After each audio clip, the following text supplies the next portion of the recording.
Mark, thanks for your time. Thanks for having me. Real pleasure. All good, man. And thanks for inviting me to the launch yesterday of 10 to 1. A real nice, intimate affair, good energy in the room. I love the origin story. That's what I was taken by when you got up and you made your speech. You were kind of giving the history of why you named it 10 to 1. Can you just reiterate that for the people who are watching? Yeah, happy to. I always tell people that the origin story of the name is actually almost like the key to the entire brand story.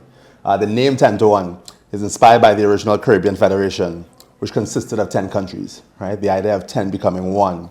And Trinidad's Prime Minister at the time had a famous quote where he had said, 1 from 10 leaves 0. The idea being that if you remove 1 from the collective, the whole thing falls apart. And so 10 to 1 is a brand that is based on this idea of community, strength in numbers, the idea that we're all stronger together than we are apart. And as I've said from the beginning, that is not a Trinidadian message or a Caribbean message per se. It's one that hopefully has a fair amount of global appeal and resonance and speaks very much to the energy that we bring to life with a brand like 10 to 1. So many rums in the world though, Mark. A lot of rums in the world. What sets your one apart? A number of things. For me, I looked at rum first and foremost as somebody who's from the Caribbean, very proud son of the soil. I always tell people that 10 to 1 is this objective to take something that is quite literally born out of the soil where we are from, elevate it, celebrate it, put it on a global stage. To me, doing that means you're doing two things well at the same time. The first is honoring the liquid. So what sets us apart is an exceptional award-winning liquid. 10 to 1 is not a story of a Trinidadian rum or a Jamaican rum or Barbadian rum. We're actually creating these exceptional pan-Caribbean blends. So think about the best of the Caribbean in a single bottle. Different distillation methods, provenance, terroir from around the region, all being brought to life. The whole being greater than the sum of its parts. Create something very nuanced, very unique, very exceptional in its own right. So award-winning liquid, pan-Caribbean blends. They're extremely versatile, sip 'em neat on the rocks, little soda water, coconut water, etc. And 100% additive free. No added sugar, coloring, flavoring agents, just great rum that stands on its own. Important, right? It's super important. So you kind of start with this very compelling and very differentiated liquid proposition first, and then move into more of the energy and the ethos of the brand, which is a much more contemporary and authentic brand story as it's tied and relates to the Caribbean. Given the process, dig down into creating and finalizing the ingredients that actually went into for the enthusiasts that are going to watch this. There are some people out there who really like to understand the process. I know you can't give away all the secrets, but just share with us some of the process. Happy to share it. I tell people that you hear words like terroir and provenance used when people talk about wine tastings or maybe like a Scotch whiskey tasting, but they actually apply as much to rum, if not more so, because of the range that you'll find around the region. Trinidad, for example, is geologically part of South America, right? Very different soil composition, same oil and gas vein as Venezuela. And so if you're comparing a Trinidadian rum column still with a Jamaican pot still rum, they have very different profiles, both due to terroir and due to distillation method. And so I often liken 10 to 1 rums to different members of a band. You're going to taste through one of those rums, and it's almost like each rum is playing a different role. Somebody's on the mic, somebody's on the guitar, somebody's on the drums, etc., etc. And there, you're bringing some of those volatiles and esters of the Jamaican rums to life, alongside sort of like the richer backbone of a Barbadian rum, maybe some of the drier characteristics of a Dominican or a Trinidadian rum, really sort of as a master blender. You're looking to have all these pieces perform in concert with each other to, again, create something that is very unique and very exceptional. I haven't tasted it yet, but I'm going to get there, don't worry. Talk about yourself, Mark. I can imagine you were a different person before you decided to embark on this endeavor. What did that look like? Yeah, I guess, probably the part of my own origin story that's most relevant here is, again, where I'm from. So, again, from Trinidad and Tobago, born and raised.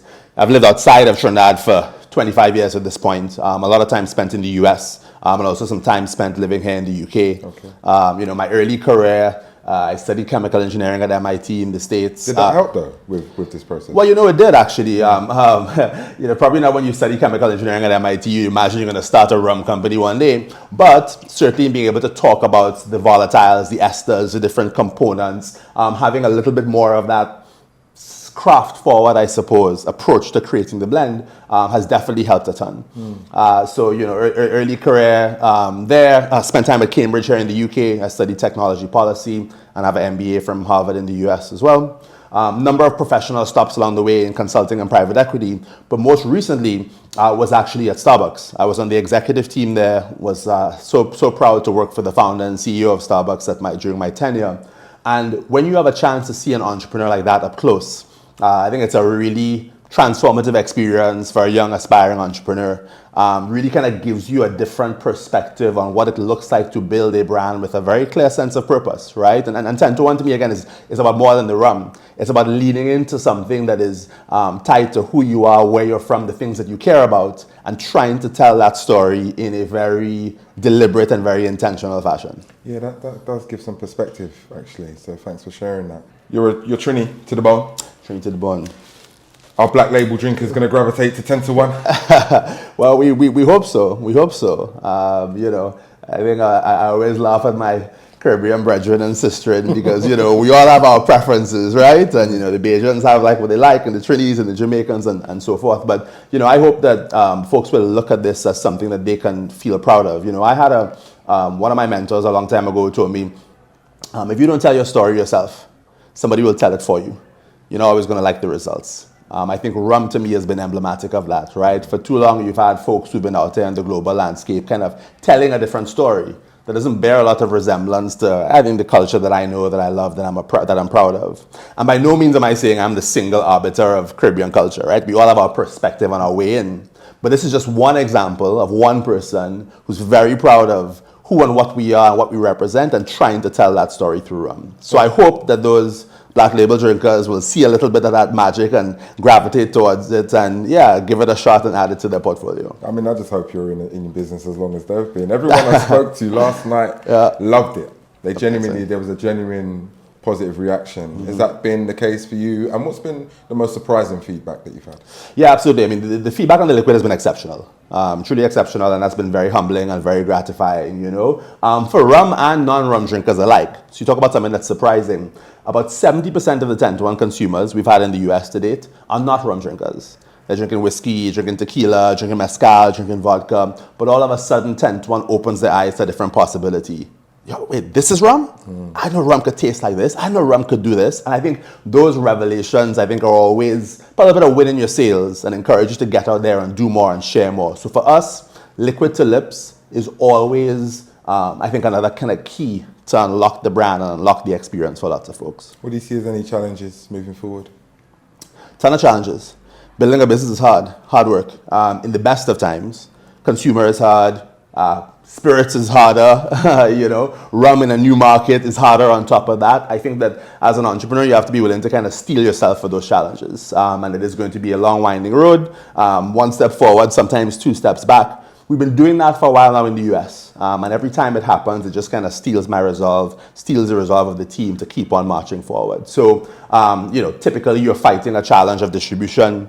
Every shelf that you walk, every bar you walk into, every grocer you walk into, that shelf space is limited. So how do you battle for that real estate? How do you stand out? How do you get consumers to take notice and build some of that habit? I mean, those are all the things that, I think are characteristic of the challenge in the spirits game. We fought a very good battle in the US to date and are excited to bring that energy here to the UK. Well, what made you launch it in the UK? Was it just having established a presence in the US and it's just a natural port of call for you?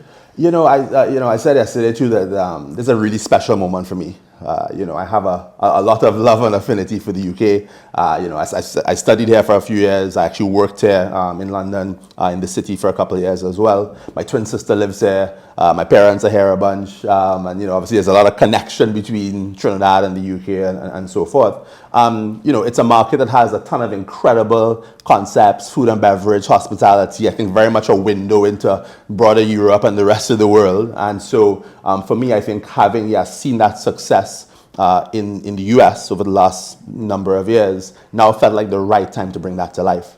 The one other thing I would mention though is, and you kind of touched on it briefly, you think about the impact that Caribbean culture has had in this market here. I didn't talk too much about the 10 to 1 community, but if you look at the community that surrounds this brand, we talk a lot about creators of culture. And it could be in music, in food, in fashion, in the arts. There's lots of Caribbean people who have their thumbprints all over those different elements of culture.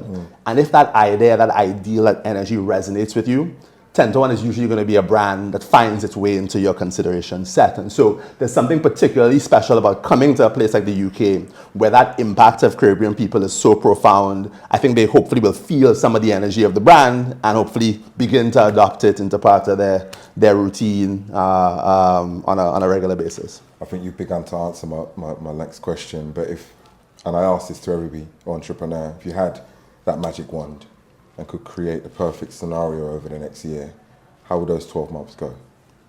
Every bar in the country, pouring some 10 to 1 and enjoying it. No, I think for me, what am I trying to create? Is it a business? Is it a brand?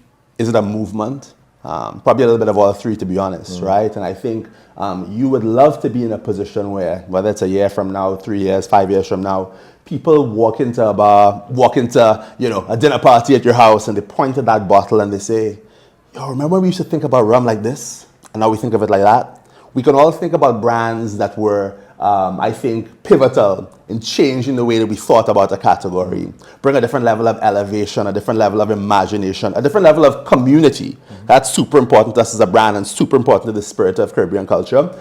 If we can be responsible for ushering in some of that new era for rum, that will feel like it's been a success. Wish you all the best of luck, Mark. I appreciate it, my brother. Appreciate your time, man. Is there anything else you want to share with us about the brand or yourself before we part ways? And where can people follow you, the brand, or whatever you're into? Oh, yeah, of course. So, live in the UK as of November 2024. You'll find us, online on Amazon, Master of Malt, Amethyst, and a number of other retailers here in the city and hopefully soon around the country.